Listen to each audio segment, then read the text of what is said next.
લે ભાઈ? પેલા રિક્ષા વાળા કોઈ ઊભા નથી રહેતા ને મારે આમ આગળ જવું, થોડે ખુદી બિહાર તો જવું ભાઈ. 200 રૂપિયા થાય ભાઈ. કાંઈ વાંધો નહીં, 200 આપી દે ભાઈ. ભાઈ થોડીક વાર ઉભા રહ્યો, હું આવું. પણ પૈસા દેતો જા ભાઈ. મારા ભાઈ પાસેથી લેતો હું પૈસા. આ લેતો જા.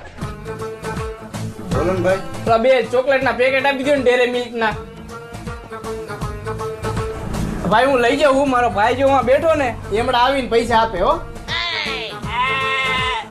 હા વાંધો નહીં.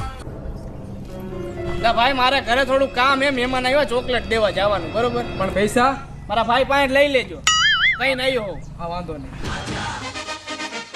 ભાઈ મારા પૈસા. ભાઈ તમારા ત્યાં 800 રૂપિયા. 800 રૂપિયા ને 200 રૂપિયા. તમે કોણ? હું એક્ટિવા વાળો. તો હું દુકાન વાળો. તો એ કોણ હતું? ઈ તમને બેને ચૂનો લગાવવા વાળો. આવા માણસો રહી અહીંયા.